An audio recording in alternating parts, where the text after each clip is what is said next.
Las obras de Jonathan Edwards. Capítulo 24. En este capítulo se hablará sobre la muerte del presidente Burr, mencionando un relato sobre su persona.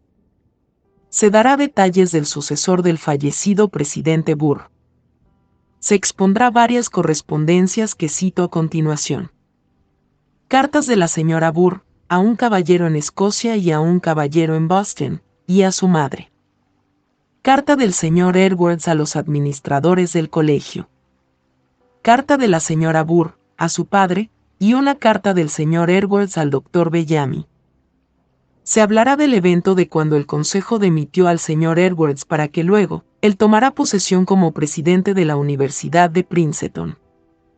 Se dará detalles sobre su primer sermón en la universidad, y se hablará sobre la enfermedad y muerte del señor Edwards, también del doctor Shippen, de la señora Edwards, y de su hija la señora Burr.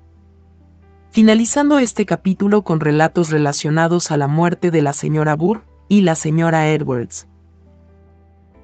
El reverendo Aaron Burr, presidente del Colegio de Princeton y yerno del señor Edwards, falleció a los 41 años de edad, el 24 de septiembre de 1757, 2 días antes de la ceremonia pública. Nació en Fairfield, Connecticut, en el año 1716 y se graduó en la Universidad de Yale en 1735. En 1738 fue ordenado pastor de la Iglesia Presbiteriana de Newark.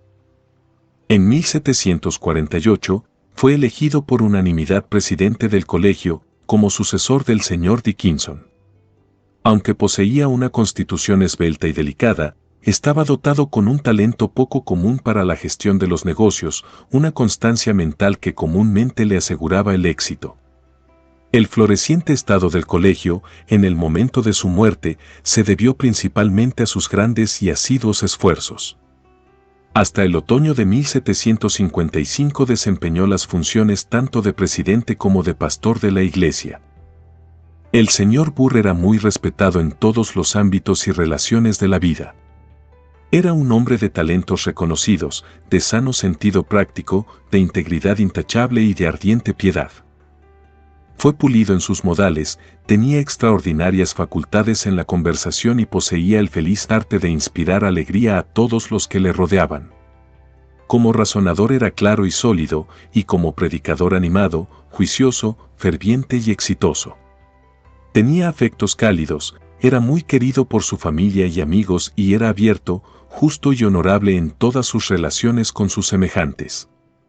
Durante el periodo de su presidencia, se ganó la alta estima y confianza de todos los interesados en el colegio. A finales de julio o principios de agosto, estando en mal estado de salud, hizo una visita rápida y agotadora a Stockbridge, en una estación sofocantemente calurosa. Pronto regresó a Princeton y se dirigió inmediatamente a Elizabethtown, donde el 19 de agosto, ante la legislatura, intentó solicitar la exención legal de los estudiantes del servicio militar.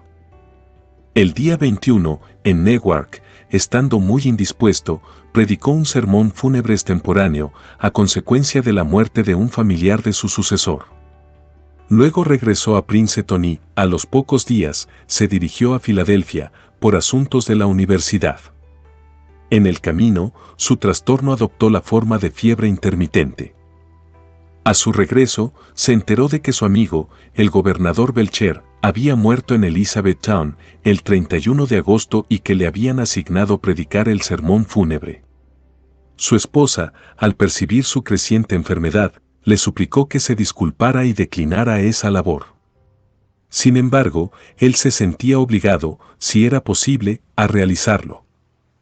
Habiendo dedicado la tarde del 2 de septiembre a la tarea de preparar el sermón, en medio de una fiebre alta, a la que siguió un delirio durante la noche, cabalgó al día siguiente hasta Elizabethtown, unas 40 millas, y a continuación, el 4, en un estado de extrema languidez y agotamiento, cuando era evidente para todos que debería haber estado confinado en un lecho de enfermo, predicó con gran dificultad el sermón.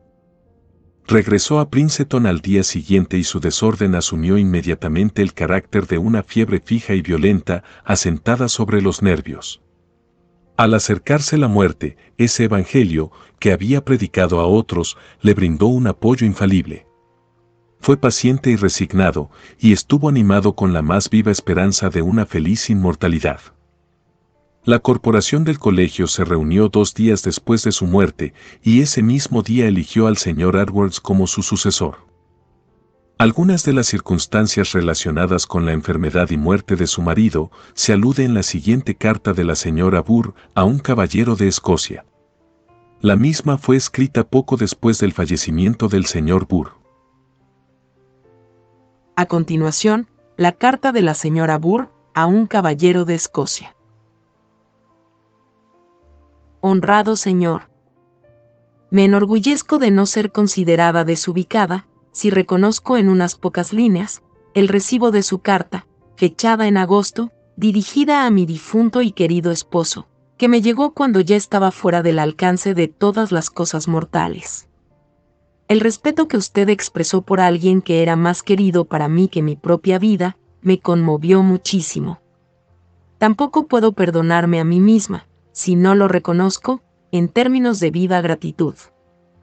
Usted, señor, tuvo una gran participación conmigo en el corazón de ese querido buen hombre, que a menudo se expresaba con el más cálido afecto. Pensé que no sería impropio presentar su carta a los fideicomisarios, ya que se reunieron en ese momento y se refería principalmente al colegio, y luego se lo envié a mi honorable padre, el reverendo señor Edwards, quien ha sido elegido para suceder a mi querido esposo, que espero, agradecerá a los amigos del colegio en Escocia. Le adjunto aquí, señor, el último intento que hizo mi querido esposo para servir a Dios en público y hacer el bien a sus semejantes. Un sermón que predicó en el funeral de nuestro difunto y excelente gobernador. No os parecerá extraño si tiene imperfecciones, cuando os digo que todo lo que escribió sobre el tema, lo hizo en parte de una tarde y de una noche, cuando tenía una fiebre violenta, y toda la noche siguiente, estuvo irracional. Permíteme pedir interés en tus oraciones, ante el trono de la gracia, por una viuda pobre y desconsolada y por 2 huérfanos sin padre. Le ruego presentar, con gran respeto, mi más cordial saludo a su señora y a sus hijas. Soy, honorable señor, tu más agradecida y humilde servidora. Esther Burr. Los 2 siguientes extractos de cartas, escritas poco después de la muerte del señor Burr, mostrarán la fuerza de sus propios sentimientos, así como sus sentimientos religiosos y los ejercicios de su corazón. La primera es de una carta dirigida a un amigo cercano de la familia, en Boston. A continuación, un extracto de la carta de la hija del señor Edwards, a un amigo de la familia. Su más amable carta de condolencia me produjo un gozo inexpresable y al mismo tiempo abrió de nuevo todas las avenidas del dolor y sondeó de nuevo la profunda herida que me ha causado la muerte. Mi pérdida. ¿Intentaré decir cuán grande es mi pérdida? Solo Dios puede saberlo. Y solo a Él llevaré mi queja. De hecho, Señor, he perdido todo lo que era o podía ser deseable en una criatura. He perdido todo en lo que había puesto mi corazón en este mundo. No necesito extenderme sobre las innumerables y amables cualidades de mi difunto querido esposo, ante alguien que lo conocía tan bien como usted, por muy agradable que me sea detenerme en ellas. Si Dios no me hubiera apoyado con estas 2 consideraciones. En primer lugar, mostrando el derecho que tiene sobre sus propias criaturas, a disponer de ellas cuando y como quiera. En segundo lugar, permitiéndome seguirlo más allá de la tumba, al mundo eterno, y verlo allí en gloria y felicidad indescriptibles, libre de todo pecado y tristeza. Mucho antes de esto, debería haberme hundido entre los muertos y haberme cubierto con los terrones del valle. Dios tiene fines sabios en todo lo que hace. Esto no me ocurrió por casualidad, y me alegro de estar en manos de tal Dios. El siguiente relato es de una carta a su madre, fechada en Princeton el 7 de octubre de 1757. Después de dar un relato de la muerte del señor Burr y representar el sentimiento que ella tenía de la grandeza de la pérdida que ella y sus hijos habían sufrido, ella escribe con las siguientes palabras. Sin duda, querida señora, le resultará de consuelo saber que Dios no la ha abandonado del todo, aunque sí la ha derribado.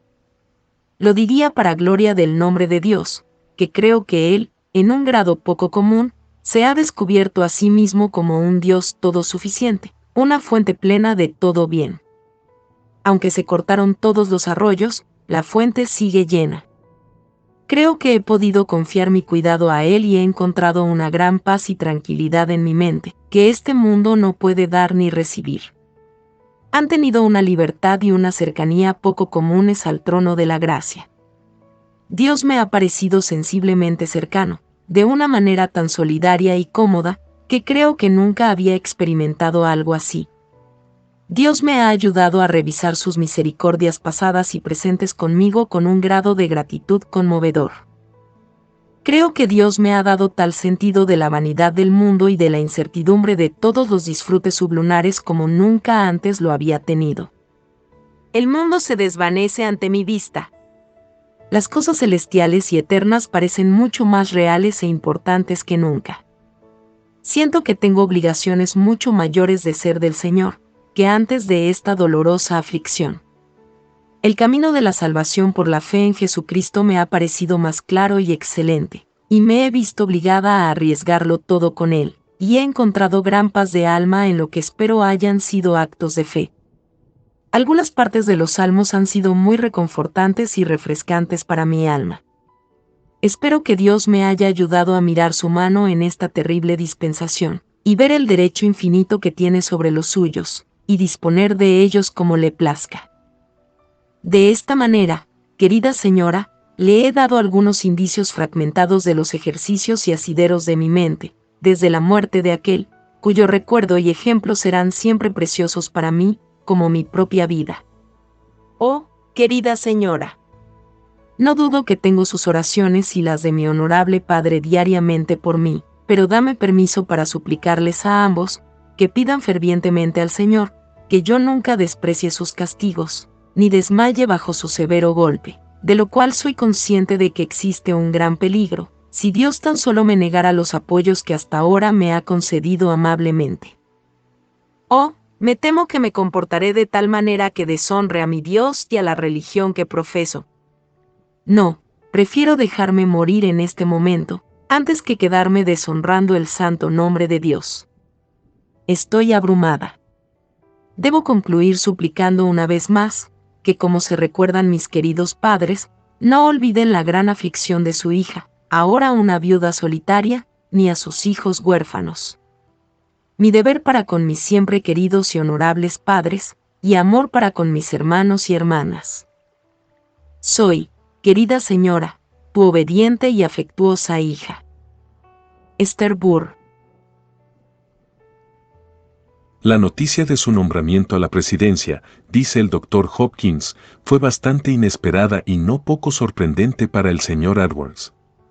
Se veía a sí mismo en muchos aspectos, tan poco calificado para ese negocio, que se preguntaba qué caballeros de tan buen juicio y tan bien familiarizados con él, como sabía que lo eran algunos de los fideicomisarios, pensaran en él para ese puesto.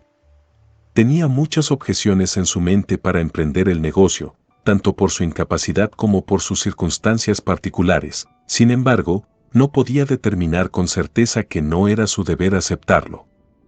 El siguiente extracto de una carta que escribió a los fideicomisarios dará al lector una idea de sus sentimientos y ejercicios en esta ocasión, así como de los grandes designios en los que estaba profundamente involucrado y que perseguía con celo. A continuación, la carta del señor Edwards a la corporación del colegio. Stockbridge, 19 de octubre de 1757. Reverendos y cariñosos caballeros.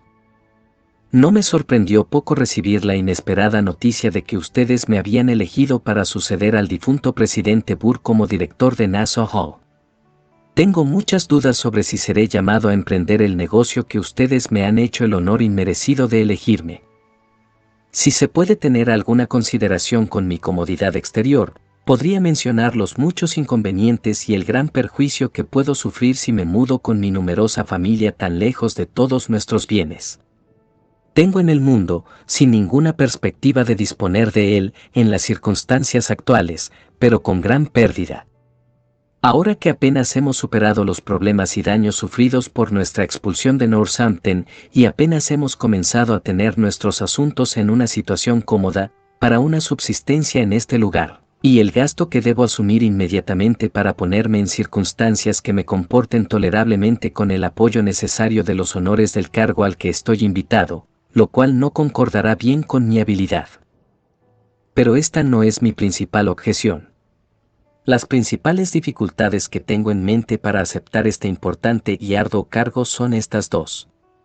Primero, mis propios defectos que me incapacitan para tal empresa, muchos de los cuales son generalmente conocidos, además de otros de los que mi propio corazón es consciente.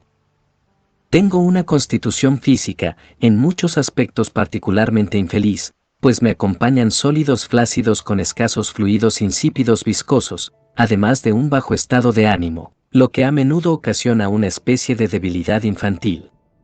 También tengo un desprecio en el habla, en la presencia y el comportamiento, con una desagradable torpeza y rigidez, lo que me hace muy inadecuado para la conversación, pero más especialmente para el gobierno de una universidad. Esto me hace retroceder ante la idea de tomar sobre mí, en la decadencia de la vida, un negocio tan nuevo y grande, atendido con tal multiplicidad de cuidados y que requería tal grado de actividad, vigilancia y espíritu de gobierno, especialmente al suceder a alguien tan notablemente bien calificado en estos aspectos, dando ocasión a cada uno de notar la amplia diferencia. También tengo deficiencias en algunas partes del aprendizaje, particularmente en álgebra y las partes superiores de las matemáticas y los clásicos griegos. Mi inclinación griega fue principalmente en el Nuevo Testamento. La otra cosa es esta, que mi ocupación en este negocio no consistirá bien en esas opiniones y en el empleo de mi estudio, que durante mucho tiempo han ocupado y absorbido mi mente y han sido el principal entretenimiento y deleite de mi vida. Y aquí, honorables señores, animados por el testimonio que he recibido de vuestra estima inmerecida a confiar en su franqueza, me abriré con libertad a ustedes. Mi método de estudio, desde mi primer inicio en la obra del ministerio, ha sido mucho por escrito, aplicándome de esa manera para mejorar cada indicio importante, persiguiendo la clave al máximo, cuando se me ha sugerido algo en la lectura, la meditación o la conversación que parecía prometer luz en algún punto importante, escribiendo así lo que me parecieron mis mejores pensamientos, sobre innumerables temas para mi propio beneficio. Cuanto más proseguía mis estudios con ese método, más y más ampliamente se abría el campo, lo que ha hecho que me plantee muchas cosas en mi mente para hacer esto de esa manera.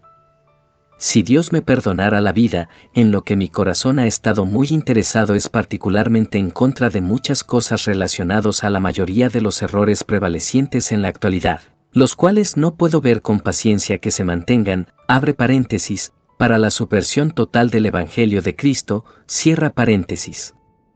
Todo esto con tan alta mano y un triunfo tan prolongado, con tan poco control, cuando me parece tan evidente que en verdad no hay fundamento para ninguna de estas glorias e insultos. Ya he publicado algo sobre uno de los principales puntos en disputa entre arminianos y calvinistas, y lo tengo a la vista, si Dios quiere, como ya lo he dicho al público, de la misma manera para considerar todos los demás puntos controversiales, y he hecho mucho para prepararlo. Pero además de estos, he tenido en mi mente y en mi corazón un proyecto que comencé hace mucho tiempo. Es un gran proyecto, del cual no tengo ninguna intención de publicar. Le titulé Historia de la obra de la redención, el cual es una estructura sobre Dios con un método completamente nuevo, ya que deseo presentarla en la forma de una historia. Considerando el asunto de la teología cristiana, ya que el conjunto, en cada parte se refiere a la gran obra de redención de Jesucristo, que supongo que es, entre todos los demás, el gran diseño de Dios, y el sumum y ultimum de todas las operaciones y decretos divinos. Considerando particularmente todas las partes del gran esquema, en su orden histórico. El orden de su existencia, o su aparición en el curso de las dispensaciones divinas, o la maravillosa serie de actos y eventos sucesivos. Comenzando desde la eternidad, y descendiendo desde allí a la gran obra y sucesivas dispensaciones del Dios infinitamente sabio, en el tiempo. Considerando los principales acontecimientos que suceden en la Iglesia de Dios y las revoluciones en el mundo de la humanidad que afectan el estado de la Iglesia y el asunto de la redención, de los cuales tenemos un relato en la historia o la profecía, hasta que por fin lleguemos a la resurrección general, al juicio final y a la consumación de todas las cosas, cuando se dirá: está hecho.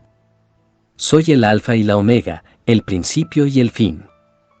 Concluyendo mi trabajo, con la consideración de ese perfecto estado de cosas que finalmente será establecido, para durar por la eternidad. Esta historia se llevará a cabo con respecto a los tres mundos, cielo, tierra y el infierno, considerando los eventos y alteraciones sucesivos conectados en cada uno, en la medida en que las escrituras aporten alguna luz. Deseo presentar todas las partes de la divinidad en el orden más bíblico y más natural, un método que me parece el más hermoso y entretenido, en el que cada doctrina divina aparecerá con la mayor ventaja, con la luz más brillante, de la manera más sorprendente, mostrando la admirable contextura y armonía del conjunto. También he hecho mucho, para mi propio beneficio y entretenimiento, por otra gran obra, que llamo la armonía del Antiguo y Nuevo Testamento, en tres partes. La primera, considerando las profecías del Mesías, su redención y reino, las evidencias de sus referencias al Mesías, etc. Comparándolos todos entre sí, demostrando su concordancia, verdadero alcance y sentido, considerando también todos los diversos detalles en los que esas profecías tienen su exacto cumplimiento, mostrando la correspondencia universal, precisa y admirable entre predicciones y acontecimientos. La segunda parte, considerando los tipos del Antiguo Testamento, mostrando la evidencia de que fueron pensados como representaciones de las grandes cosas o del Evangelio de Cristo, y la concordancia del tipo con el antitipo. La tercera y gran parte, considerando la armonía del Antiguo y Nuevo Testamento en cuanto a doctrina y precepto. En el curso de esta obra encuentro que habrá ocasión de explicar una gran parte de las Sagradas Escrituras, lo cual, desde tal punto de vista, puede explicarse mediante un método que me parece el más entretenido y provechoso, y que tiende mejor a llevar la mente a una visión del verdadero espíritu, diseño, vida y alma de las Escrituras, así como su buen uso y mejoramiento. Tengo también entre manos muchas otras cosas, en algunas de las cuales he hecho grandes progresos, de los cuales no os molestaré contándoles. Algunas de estas cosas, si la divina providencia me lo permite, estaría dispuesto a intentar publicarlas. En la medida en que yo mismo puedo juzgar qué talentos tengo para beneficiar a mis semejantes con la palabra, creo que puedo escribir mejor de lo que puedo hablar. Mi corazón está tan concentrado en estos estudios, que no puedo encontrar la fuerza para estar dispuesto a ponerme en la imposibilidad de realizarlos más en la parte futura de mi vida, en la medida en que debo hacerlo, si los emprendo. Pasar por el mismo empleo burdo, en el cargo de presidente, que hizo el señor Burr, enseñando en todos los idiomas y ocupándose por completo de la instrucción de una de las clases en todas las partes del aprendizaje, además de sus otras labores. Si viera la luz que me determinara a aceptar el lugar que me ofrecieron, estaría dispuesto a asumir la labor de presidente, así lo haría como consiste en la inspección general de toda la sociedad, y estar subordinado a la escuela, en cuanto a su orden y métodos de estudio e instrucción, ayudándome a mí mismo en la instrucción inmediata en las artes y las ciencias, según lo indique la discreción, la ocasión y el estado de las cosas lo requieran, especialmente de la clase superior.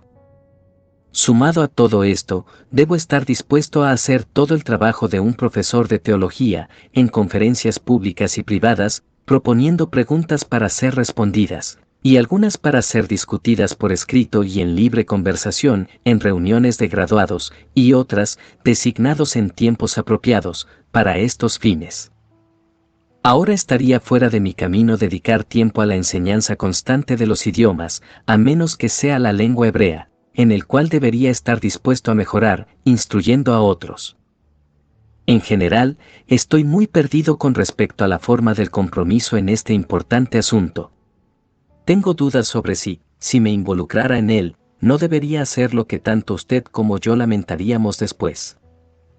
Sin embargo, creo que la grandeza del asunto y el respeto debido a un organismo tan digno y venerable como el de los administradores de Nassau Hall requieren que tome el asunto en seria consideración, y a menos que ustedes parezcan desanimados por las cosas que he representado ahora, en cuanto a cualquier expectativa futura sobre mi persona, procederé a pedir consejo a quienes estimo más sabios, amigables y fieles. Si después de conocer la opinión de los comisionados de Boston, les parece que consienten en dejarme en libertad con respecto al negocio en el que me han empleado aquí. Poco después de la muerte del presidente Burr, el señor Edwards dirigió una carta a su muy afligida hija, cargada de toda la instrucción afectuosa y el consuelo que un padre así podría impartir. A esto ella respondió la siguiente. Al reverendo Jonathan Edwards, Stockbridge. Princeton, 2 de noviembre de 1757. A mi siempre honrado padre. Honorable señor. Su carta tan afectuosa y reconfortante, escrita por mi hermano Parsons, fue sumamente reconfortante para mí, aunque me desanimó un poco oír que no te vería hasta la primavera. Pero es mi consuelo en esta desilusión, así como a nosotros bajo toda mi aflicción, que Dios sepa lo que es mejor para mí y para su propia gloria. Quizás yo también contaba mucho con la compañía y la conversación de un padre y guía tan cercano y querido y afectuoso. No puedo dudar que todo es para mejor, y estoy satisfecha de que Dios ordene el asunto de tu remoción, como será para su gloria, pase lo que pase conmigo. Desde que le escribí una carta a mi madre, Dios me ha ayudado a superar nuevas pruebas y me ha dado nuevos apoyos. Desde que mi hermano nos dejó, mi hijito ha estado enfermo con una fiebre lenta y eso lo ha llevado al borde de la tumba, pero espero en misericordia que Dios lo traiga de regreso. Después de una dura lucha con la naturaleza, pude entregar al niño con la mayor libertad. Dios me mostró que los hijos no eran míos, sino suyos, y que tenía derecho a recordar lo que había tardado, cuando lo creyera conveniente, y que no tenía motivos para quejarme ni para decir que Dios era duro conmigo. Esto me silenció. Pero, oh, cuán bueno es Dios. No solo me impidió quejarme, sino que me consoló permitiéndome ofrecer a mi hijo por fe, si alguna vez actuaba con fe. Vi la plenitud que había en Cristo para los niños pequeños y su disposición a aceptar los que se le ofrecían. Dejad que los niños vengan a mí, y no se lo impidáis, eran palabras consoladoras. Dios también me mostró, de una manera tan vivaz, la plenitud que había en sí mismo de todas las bendiciones espirituales, que dije: aunque todas las corrientes fueron cortadas, mientras mi Dios viva, tengo suficiente. Él me permitió decir: aunque me quites la vida, en ti confiaré. En este tiempo de prueba, fui llevada a entrar en un pacto renovado y explícito con Dios, de una manera más solemne que nunca antes, y con la mayor libertad y deleite. Después de mucho autoexamen y oración, me entregué a mí misma, y a mis hijos a Dios con todo mi corazón. Nunca, hasta entonces, había tenido un sentido adecuado del privilegio que se nos concede al hacer un pacto con Dios. Este acto del alma dejó mi mente en una gran calma y confianza firme en Dios. Unos días después de esto, una noche, mientras hablaba del glorioso estado en que debía encontrarse mi querido difunto esposo, mi alma se llevó en tan grandes deseos después de ese glorioso estado, que me vi obligada a retirarme de la familia para ocultar mi alegría.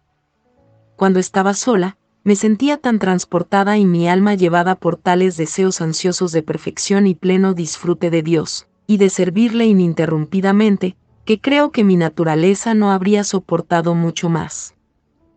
Creo, querido Señor, que esa noche tuve un anticipo del cielo.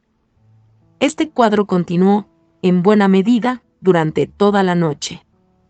Dormí poco y cuando lo hice, todos mis sueños eran de cosas celestiales y divinas. Desde entonces, muchas veces he sentido lo mismo en cierta medida, aunque no en grado. Ese fue el momento en que Dios me llamó a entregar a mi hijo. Así un Dios bondadoso y misericordioso ha estado conmigo, en 6 tribulaciones y en 7. Pero, oh Señor, qué causa de profunda humillación, y humillación de alma tengo yo, a causa de la corrupción restante, que veo continuamente obrando en mí, especialmente el orgullo. Oh, de cuántas formas se disfraza el orgullo. Satanás también está ocupado disparando sus dardos. Pero bendito sea Dios, aquellas tentaciones suyas que solían derribarme, todavía no me han tocado. Solo insinuaré uno o dos, si no soy tediosa en cuanto a la extensión. Cuando estaba a punto de renovar mi pacto con Dios, una sugerencia pareció surgir en mi mente. Es mejor que no lo renueves. Que no lo renueves. Rómpelo cuando lo tengas. ¿Qué cosa más terrible será si no lo guardas? Mi respuesta fue: no lo hice con mis propias fuerzas. Entonces volví a la sugerencia en mi mente. ¿Cómo sabes que Dios te ayudará a conservarlo? Pero eso no me conmovió en lo más mínimo. Oh, ser liberada del poder de Satanás, así como del pecado. No puedo evitar esperar que el momento esté cerca. Ciertamente Dios me está preparando para sí mismo, y cuando pienso que pronto seré llamada de aquí, ese pensamiento me transporta. Me temo que he agotado vuestra paciencia y solo os pediré permiso para añadir la necesidad de las fervientes oraciones de mis queridos y honorables padres y de toda la buena gente, para que finalmente no me convierta en una náufraga, pero que Dios me concediera constantemente nuevas provisiones de gracia divina. Estoy tiernamente preocupada por mi querido hermano Timothy, espero que su enfermedad no sea de muerte, sino para la gloria de Dios. Por favor, entrega mi deber a mi honorable madre y mi amor a todos mis hermanos y hermanas. Con el mayor respeto, lo siento, honrado y querido señor. Tu cariñosa y obediente hija. Esther Burr. Mientras el señor Edwards se encontraba en el estado de suspenso al que se alude en su carta a los administradores del colegio, decidió pedir consejo a varios caballeros del ministerio, en cuyo juicio y amistad podía confiar y actuar en consecuencia. Uno de los invitados en esta ocasión era su viejo y fiel amigo y antiguo alumno, el señor Bellamy, de Betlem, a quien, habiendo recibido de él, el último día de noviembre, 2 cartas fechadas el 12 y 17 de aquel mes, devolvió al día siguiente la siguiente respuesta, lo cual, si bien se refiere al tema del concilio, muestra también, de una manera muy sorprendente, con qué facilidad y prontitud podía arrojar una luz clara y segura sobre cualquier pasaje oscuro y difícil de la palabra de Dios. A continuación, la carta del señor Edwards a su amigo, el señor Bellamy. Stockbridge, 1 de diciembre de 1757. Reverendo y querido señor. Ayer recibí sus 2 cartas, del 12 y 17 de noviembre, pero no vi ni oí nada del señor Hill. Les agradezco su preocupación por poder ser útil en el mundo.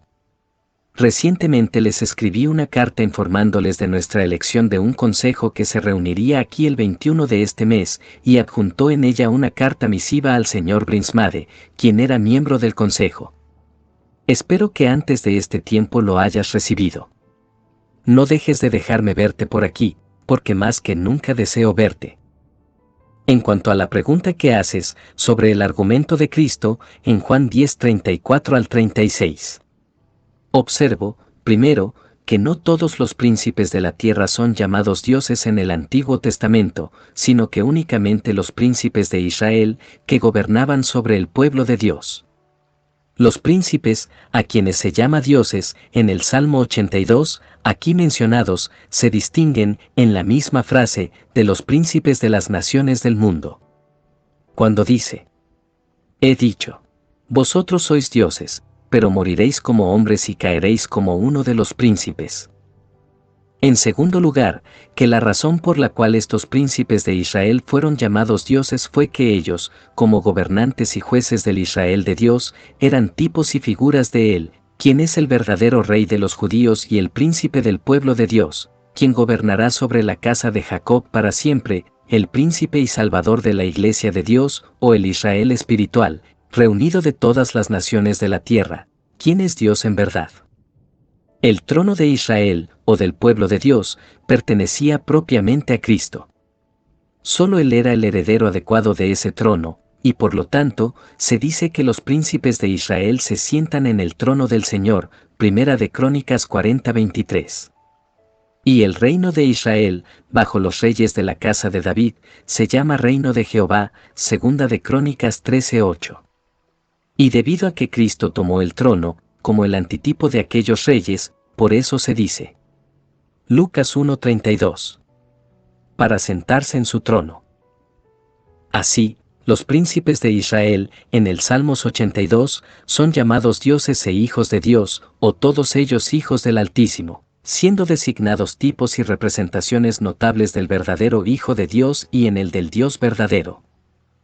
Fueron llamados dioses e hijos de Dios, de la misma manera que los sacrificios levíticos fueron llamados expiación por el pecado, y en el de la misma manera que el maná era llamado pan del cielo y alimento de los ángeles. Estas cosas representaban, y, por designación divina especial, eran figuras de la verdadera expiación y de aquel que era el verdadero pan del cielo y el alimento de los verdaderos ángeles. En el mismo sentido que a Saúl, la persona a quien apunta el Salmos 82, es llamado el ungido del Señor, o, como en el original, Mesías, o Cristo, que son lo mismo.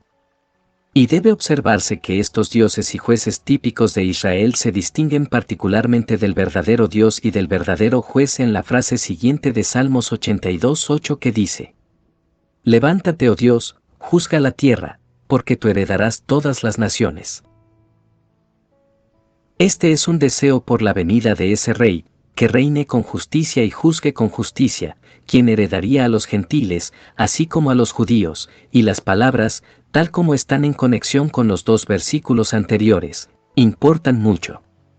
En cuanto a vosotros, príncipes y jueces temporales de Israel, sois llamados dioses e hijos de Dios, exaltados hasta el lugar de reyes, jueces y salvadores del pueblo de Dios, el reino y herencia de Cristo. Pero moriréis como hombres y caeréis como otros príncipes, por lo cual parece que verdaderamente no sois dioses, ni ninguno de vosotros verdadero hijo de Dios, lo que también demuestra vuestra injusticia y opresión.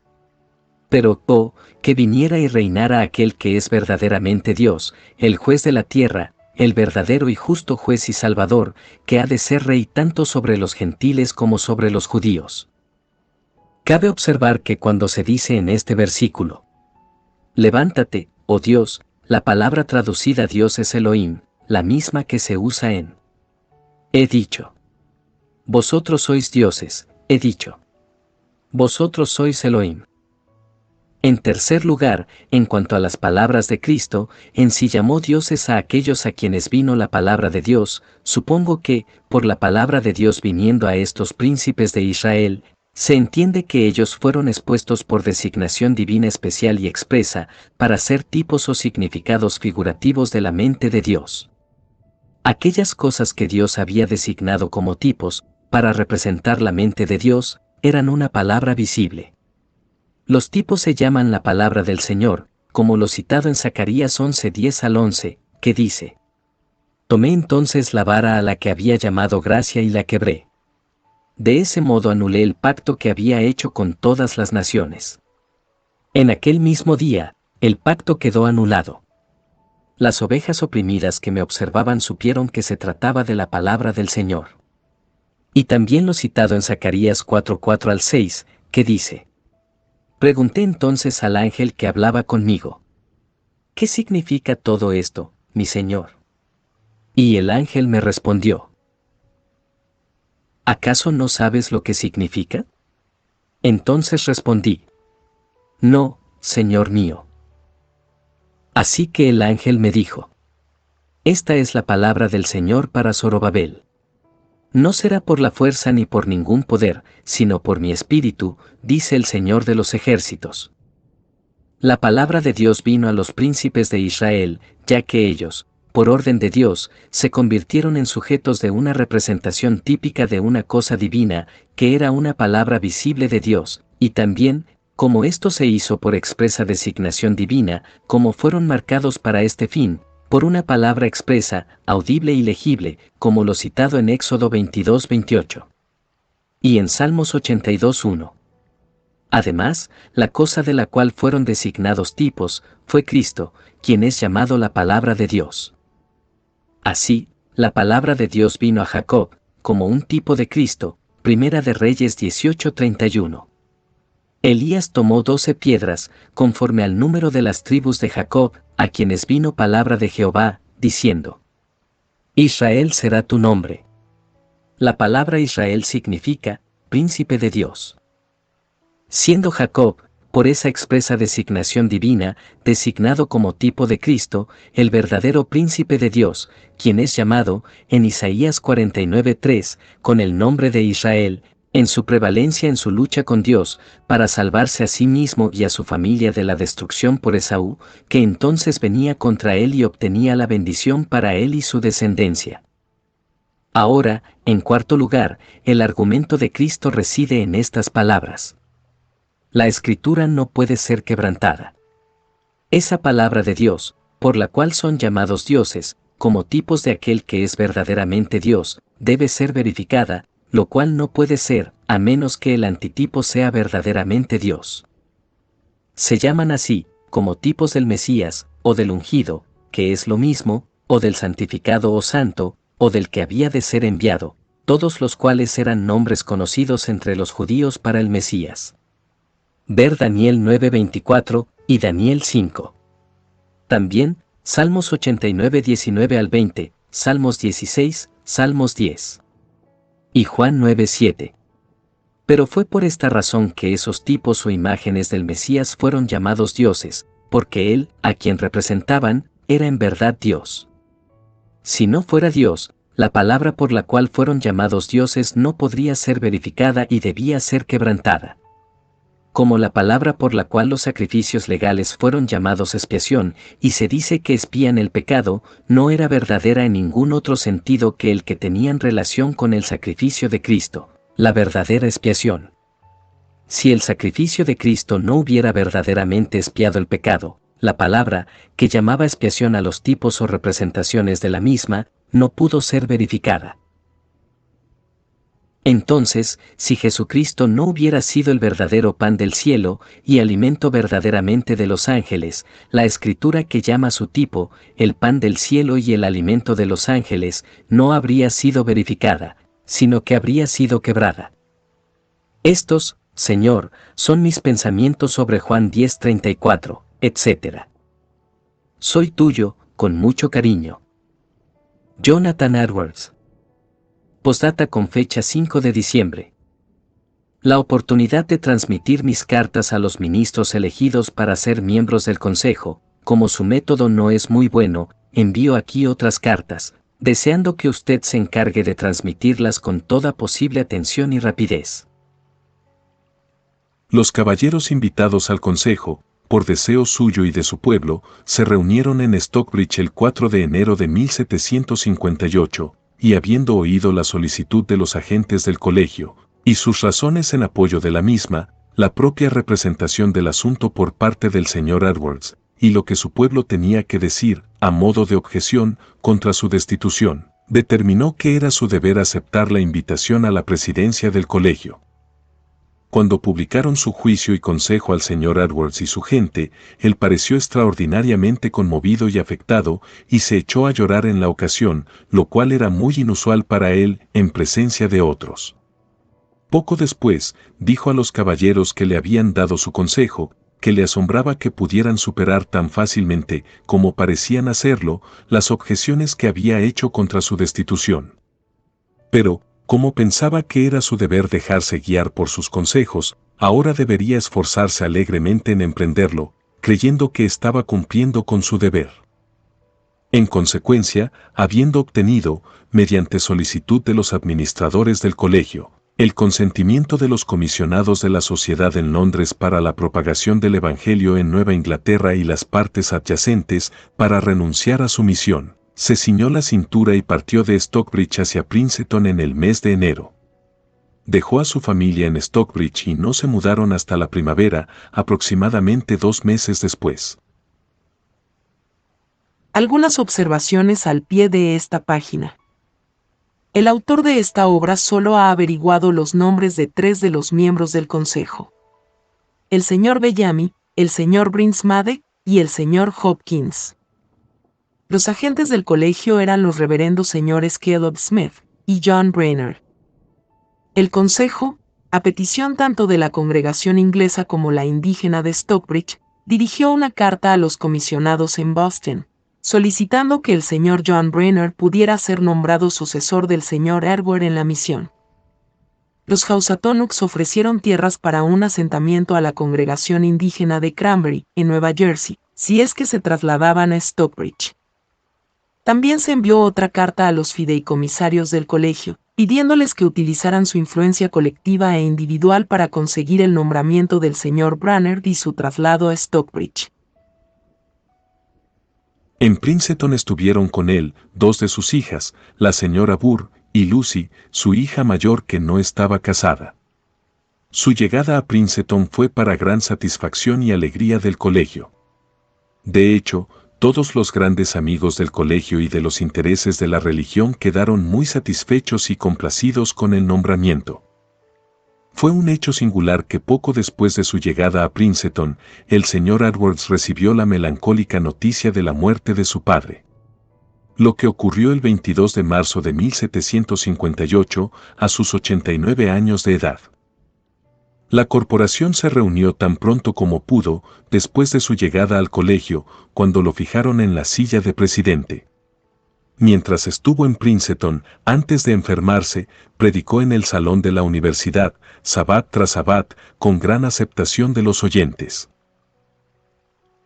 El primer sermón que predicó el señor Edwards en Princeton fue sobre la inmutabilidad de Cristo. Este sermón duró más de 2 horas, pero se dice que fue escuchado con gran atención.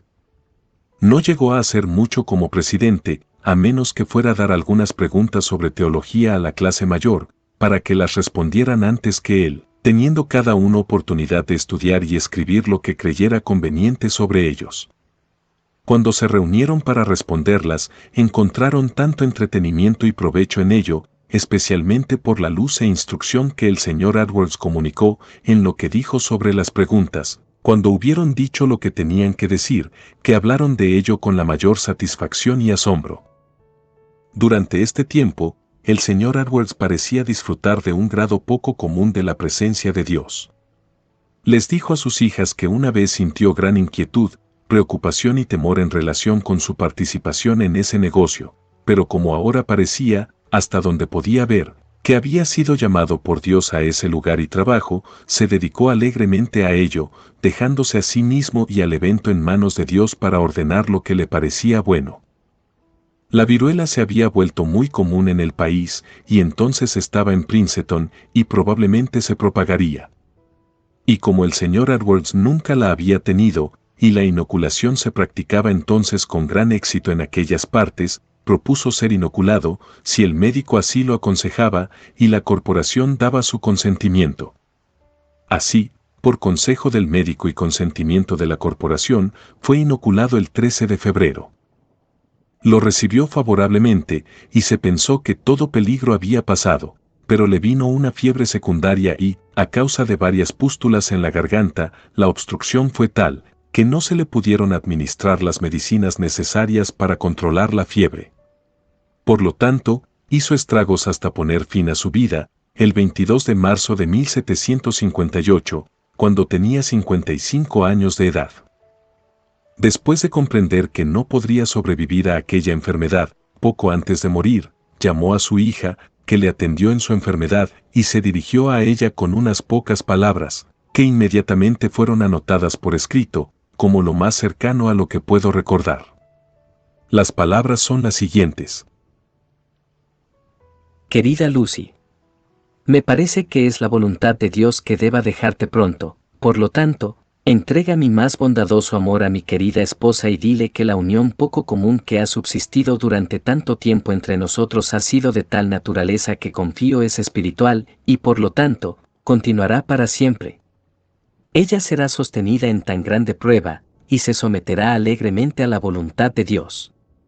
En cuanto a mis hijos, ahora estáis a punto de quedaros sin padre, que espero sea un estímulo para todos vosotros, para buscar un padre que nunca os falle.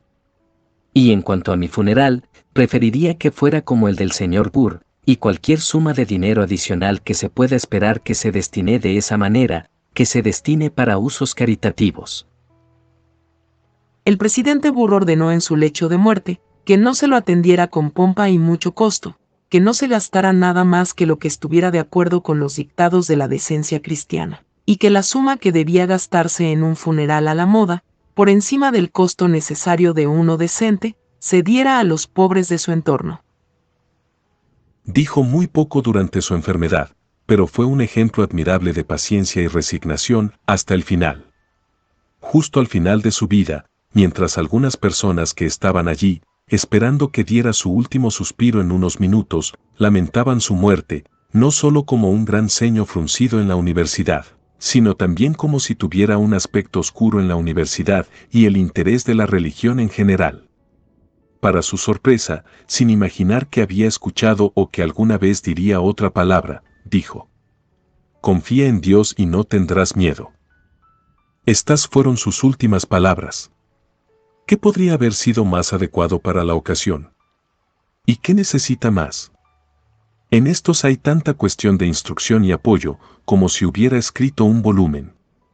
Este fue el único consuelo para sus afligidos amigos, profundamente sensibles como eran por la pérdida que ellos y la Iglesia de Cristo habían sufrido en su muerte. Dios es todo suficiente y todavía tiene el cuidado de su Iglesia. Parecía tener el uso ininterrumpido de su razón hasta el final, y murió con tanta calma y compostura, según todas las apariencias, con la que uno se iba a dormir. Falleció aproximadamente casi 5 meses después de haber asumido la presidencia de la universidad. El médico que lo inoculó y lo atendió constantemente durante su enfermedad, dirigió en esta ocasión la siguiente carta a la señora Edwards. A la señora Sarah Edwards, Stockbridge. Princeton, 22 de marzo de 1758.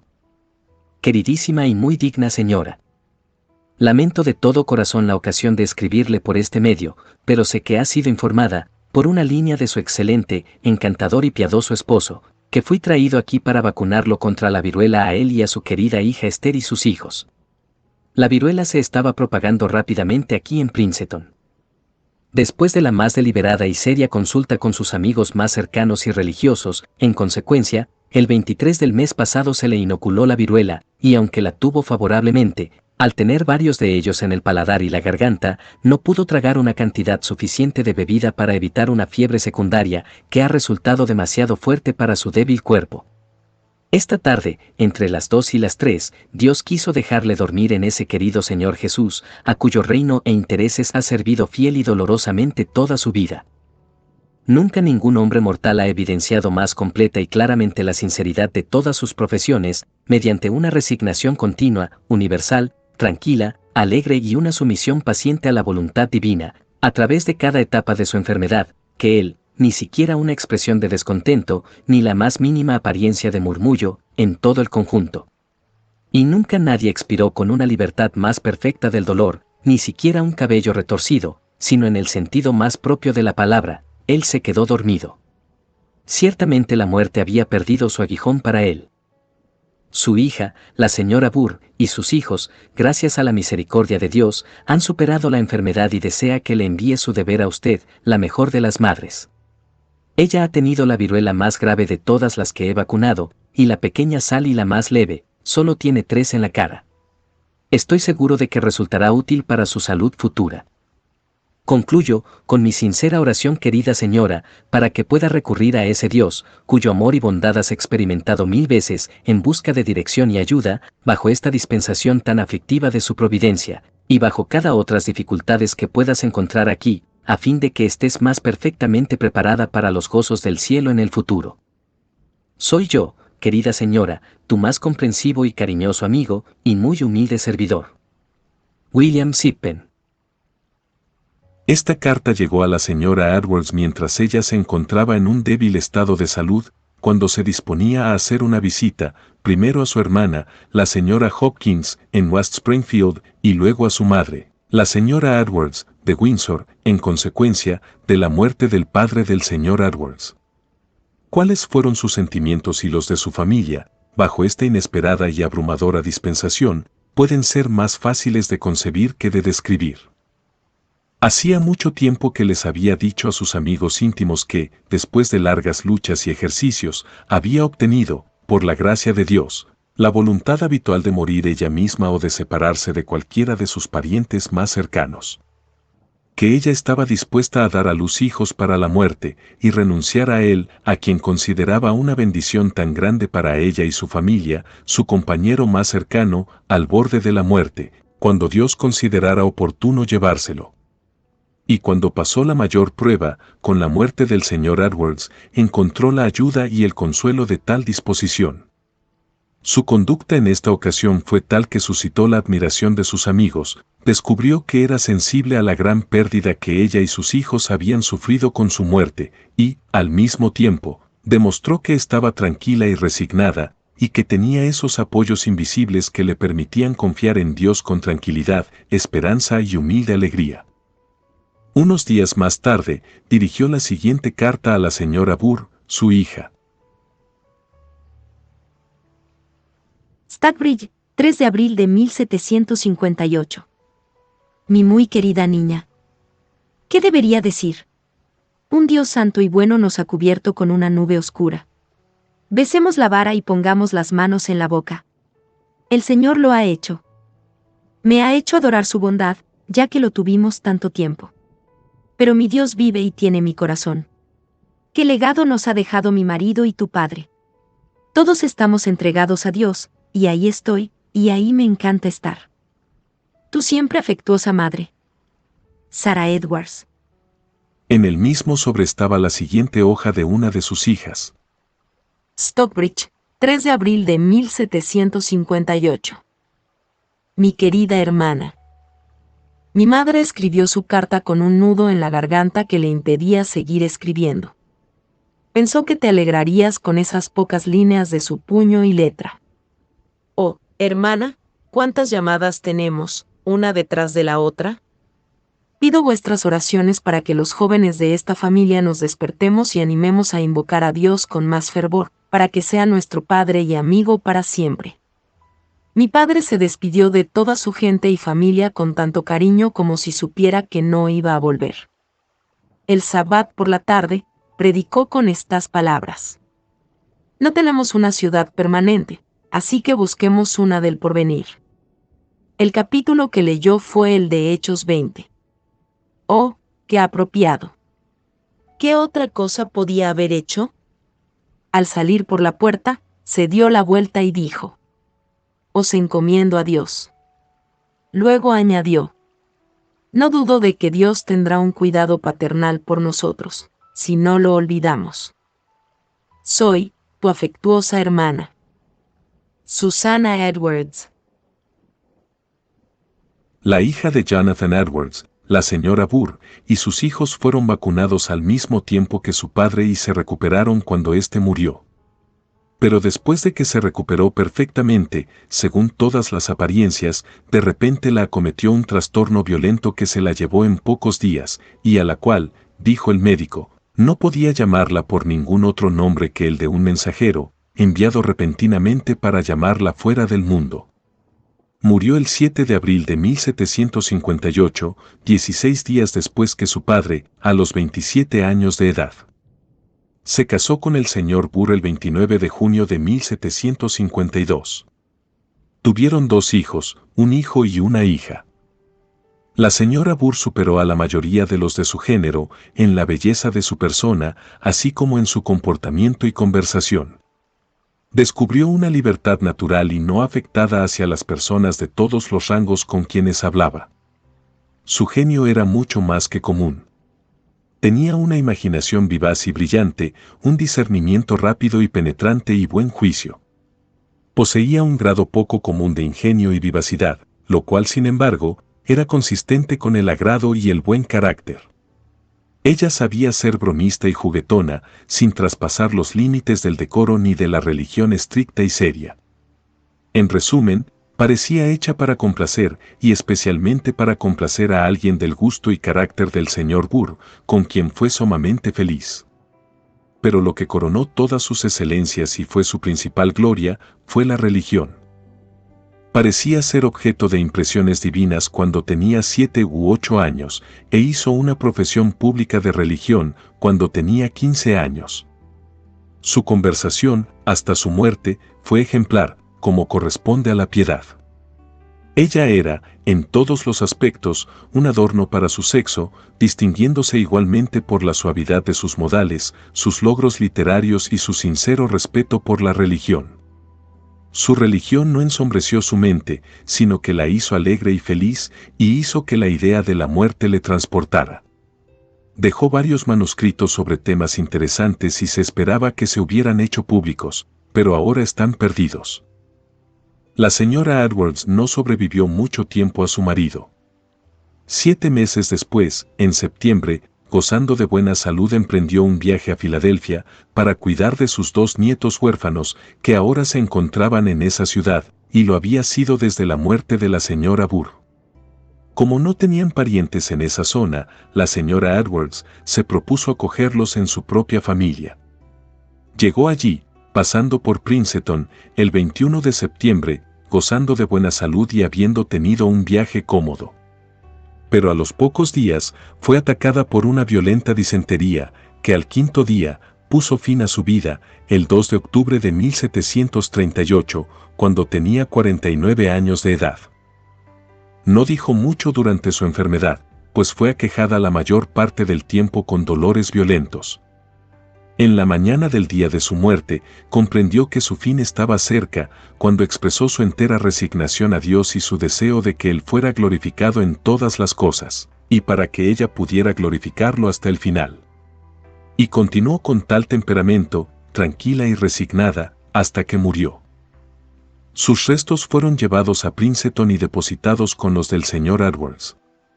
Así, quienes fueron notablemente hermosos y placenteros en sus vidas, en sus muertes no estuvieron muy divididos.